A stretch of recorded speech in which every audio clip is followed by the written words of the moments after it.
Vista launched almost a year ago now, and the response to the launch of Vista has been great by the shareholders. I think it's been great by the customers.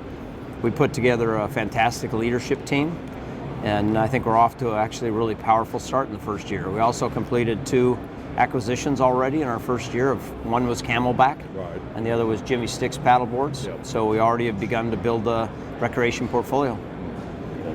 So any surprises that came your way in the first year? I think a couple of pleasant surprises actually, John. I think being able to accomplish those 2 acquisitions was a pleasant surprise, that we were able to come out of the chute so quickly and begin to execute the Vista outdoor strategy. So I think that was a pleasant surprise. I think that the reception that Vista received in the financial markets and with shareholders, the stock did very well and stabilized very quickly, which isn't always typical of a spin. So that was another pleasant surprise. Yeah. And then I think being able to put together the strong leadership team that we put together, both at corporate and down in the business units, has gone very, very quickly and very, very well. So I don't think we had any negative surprises in year 1, but some really nice positive things. That's great. How about, you said that you've gotten good, it's been great feedback from both the shareholders and customers, and yet when you spoke yesterday morning at the breakfast, you mentioned that you really want to focus on your brands, and so is Vista able to operate and be successful as an overhead entity and yet have the brands remain their identity? I think, John, that's a really good question. There have been companies who have attempted to do what Vista is attempting to do, and they've not done it very well. I think what's going to make us different is the brands that we have in our portfolio. Many of them already have a long heritage. Right. They have a well-defined identity. We have a good following of customer support across our 45 or so brands that we have in the portfolio now. We have organized our company into product lanes that are brand-focused, brand-centric lanes. We have brand managers that sit on top of every product lane. So it allows them to have the entrepreneurial opportunity to manage their brands and manage their products under an overarching corporation, which can provide a balance sheet and executive leadership and access to finances and technologies that those brands wouldn't be able to do by themselves. So our goal is really to get the best of both worlds, allow the brands to be autonomous while providing strong oversight and support from a corporate entity. And so when you have all those brands and they're able to really operate the way they would, more or less as if they were independent companies, you have a lot of different innovation coming from different sources. And so right. I guess part of the challenge for you has been how to put that together. Yeah, so let me give you an example, John, of where I think that came together quickly for us.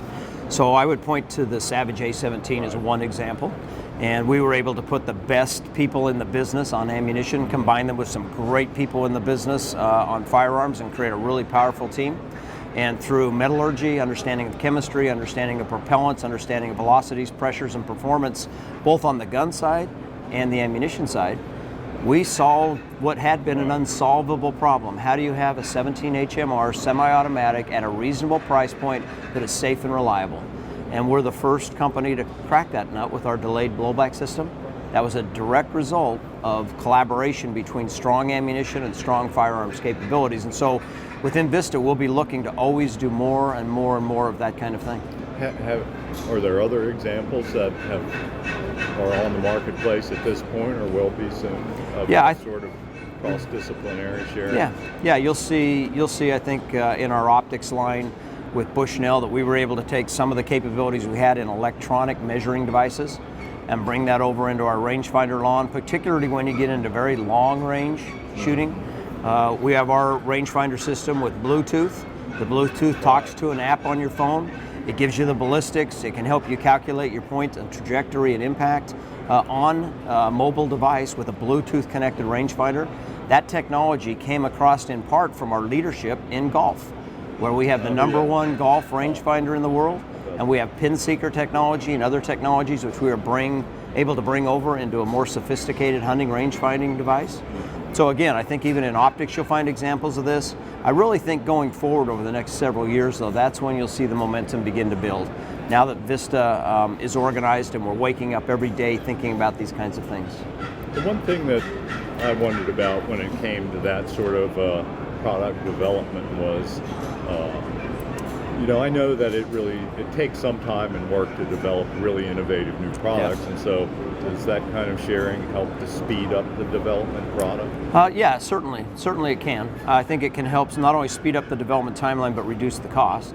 I think a lot of companies who are trying to be innovative, they end up having to go out and hire outside resources, go to outside test labs, engage third parties, create profit sharing arrangements.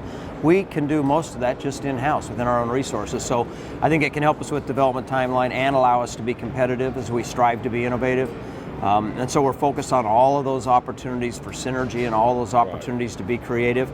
But I think, consumers also need to understand, and I know you do, John, but developments that are revolutionary, like the A17 was over 2 years in development. Yeah. And so we have no problem with that. We have DNA that is founded and based on aerospace and defense technologies, which often are decades in development. So I think when you're going to really pursue something revolutionary, you have to be patient, and you have to have a vision for that, and then you have to apply the appropriate resources. And some of those, as you said, can take a substantial amount of time. And then how does that affect the price to the consumer when you have either a more efficient development process or one where you really have to be patient and work? Yeah, so let's go back to the A17 example. A17, I think you would agree with me, it solved the unsolvable problem. And we reported on that, and we like that. Yeah, I mean, it's a great solution. And if you go look at what we sell it for under $400 a copy. So it's an amazing value in a revolutionary system which solved the unsolvable problem, and we're offering it for under $400. So I think that's I think that product is a good example of how we brought multidisciplined functions together to solve a problem and still create a very good value for the consumer. Now, you are already growing at Vista. You're not a year old yet, and yet you're looking for ways to expand and reach more of your market. What additional product categories do you anticipate moving into in the next 5 to 10 years? Okay. Well, the vision for Vista Outdoor, as we've tried to explain to the market and to consumers, is Vista is focused on individual outdoor recreation. Right. So although we are completely committed and dedicated to the shooting sports, we're not limited to the shooting sports. And so things like Camelback or things like our Jimmy Stick stand-up paddleboards were natural fits for us under the strategy we have for individual outdoor recreation. That market is significant worldwide. It's significant domestically. We are the largest company playing in that space today. And I think by definition, as we grow the company, we're going to seek to grow organically with innovation. We're going to seek to strengthen our core in shooting sports and outdoor recreation that revolves around shooting sports. But I believe you'll also see us doing other activities within outdoor recreation that could include camping. Mm-hmm. It could include fishing. It could include snow sports, water sports, trail sports, cycling. Any of those areas where individuals go out and pursue their passion and their hobby in the outdoors is where Vista intends to lead and to play. So I think we have a very diverse set of opportunities that you'll see us pursue over the next few years as we grow. So far, it's been acquisition of existing companies or existing brands. Could you foresee the possibility of creating new brands or new units? Yes, we've talked about that. John, we've had conversations about does it make sense to birth new brands. We've done some of that. If you look at the portfolio we have today, we have brands that were birthed from within the portfolio. Gunslick's an example of that, which was birthed by us, created internally. So we have a few brands like that. I think the real value for Vista going forward will be to stay within the large set of brands we have now, drive innovation into our existing brand set, and then acquire premium top shelf brands going forward that'll strengthen and build the overarching strategy behind the portfolio.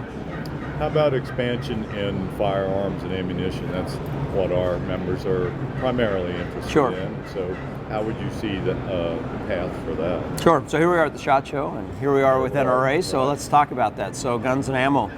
So one thing we've said about firearms and ammunition is we are not in any way moving away from those product lines or away from the shooting sports. Good. We're just moving into other opportunities in the market. So in terms of firearms, if there was a capability in firearms that we felt was strategic to our portfolio, if we felt we could acquire a company which would bolster the value and create shareholder value for our shareholders and fill those potential strategic gaps, we certainly would be interested in that. We would look at that company. If the valuation was right, we wouldn't hesitate to acquire it. So I see us looking at all the opportunities within the shooting sports for expansion, as well as these other opportunities. But at the same time, we're going to stick to our core. We're going to be a great brand delivering great products in all of our existing shooting sports brands. So we will be very focused on continuing to lead this industry and look for opportunities to grow in this industry as well. I think one common thread among just about everybody here at SHOT Show is that we want to grow the overall participation levels in Absolutely. the shooting sports and in outdoor recreation overall. Mm-hmm. So can you see the possibility of movement of certain types of users, say snow sport users or campers, into the shooting sports? Well, I think absolutely. I mean, the outdoors is a huge space, and what we have found and what I firmly believe is that people who hunt in the fall, they may be the very same people who are fishing in the spring and summer. Right. People who are out there hunting in the fall may be the same people that are camping in the spring and summer. So I believe there's a significant overlap. And if you look at the growth that's occurring in the shooting sports, we've added 17 million new shooters since 2009 is the numbers that have been reported. We've seen a 30 to 50% increase in female participation in the shooter sports. We've seen an increase of a younger generation come into the shooting sports. So I think all of that is excellent for the industry, and it's excellent for this important pastime that we have. So Vista is doing a lot to support that. We support the Boy Scouts of America with their shooting ranges at all their camps to bring that next generation in, get youth that otherwise may never have an opportunity to get that opportunity. So I think there's a real chance for people to begin to cross over these sports. I know for me, I grew up fishing and camping and hunting. I'm an Eagle Scout. I grew up kayaking, water skiing, enjoying snow sports and snow skiing. There's room for a lot of activities in the outdoors, and being able to drive that crossover and bring new participants in, I think should be part of the mission of every company in this industry. Now, one of the companies at Vista, one of the ones of most interest to our folks is Savage, Sure. of course, the firearm manufacturer that's been in business since the early late 1800s. Absolutely, yeah. And that's great. So I'm wondering, with that product line under the Vista umbrella, as it exists now, or possibly even as it grows and evolves into the future, how will that help Americans to freely exercise the rights they have under the Second Amendment? Right. So we're big supporters of the Second Amendment, John. You know me, you and I've hunted together, we've spent time together. We are very committed to the shooting sports. We're very committed to support of the Second Amendment. We're very committed to creating quality products that you can use safely, reliably, and affordably. And that's really how we champion the Savage and our Stevens brand in firearms. So I think going forward, what we want to do is we want to focus on helping people engage in the sport safely, but have a lot of fun. So we're going to be focused on innovations, we're going to be focused on calibers, we're going to be focused on being able to provide a variety of configurations in our Savage and Stevens guns so that we can attract youth shooters, we can attract female participants and have them be comfortable with a firearm that's fitted to them, as well as just continue to be innovative and expand the offerings. You'll see, I think, here in our SHOT Show booth, you'll see a lot of new products. We've got a lot of different stock designs now. We've extended the A17 family with other stock designs for a variety of uses. We're working on some other innovative solutions, which we'll be introducing next year at the SHOT Show on the firearms side to expand and continue to grow our Stevens and Savage line so that it's enjoyable sport for a variety of participants. In the past, Savage really fully focused on bolt action rifles and did a tremendous job. Yeah. We are focusing on a much broader vision for Savage and Steven going forward. One more thing, are you optimistic about what the future holds for Vista and for the shooting sports, for hunting? I am. I think that the shooting sports has experienced tremendous growth. The demographics are improving with the younger people coming into it. The demographics have improved with more female participants. We're having a very good year already this year in terms of how the orders are beginning to come in and the interest in our new products as well. So I am optimistic. I think 2016 is going to be a strong year. Election years always create some additional demand in our industry. Of course it does. And 2016 is an election year. So I suspect that'll benefit us all, right? But aside from that, I think just long term, if you go back even into the early 80s and examine the data of the shooting sports, since 1984, the shooting sports has grown at an organic growth rate of about 7% annually. So this industry has a long history, over 30 years, of being a mid-single digit growth industry. That is a tremendous record of growth, and I do believe it will continue, and we're very excited about it. Well, we want to wish you the best of luck, Mark, with Vista. It's obviously off to a great start. Yeah, thank you, John. You've got a great team. I know I do. A lot of the the folks who work in the different brands, and it's really heartening for me and to NRA to see what a good start you're off to. Well, John, I appreciate our relationship. I appreciate you coming to talk to us today. My pleasure. We appreciate all that NRA does for the industry, and we're excited to just be part of the whole exciting theme that we have here around the shooting sports industry, and being able to be a major player is something we're committed to. Thank you, sir. All right, John, Keep thank you up very the good much. work. Yep, I appreciate it.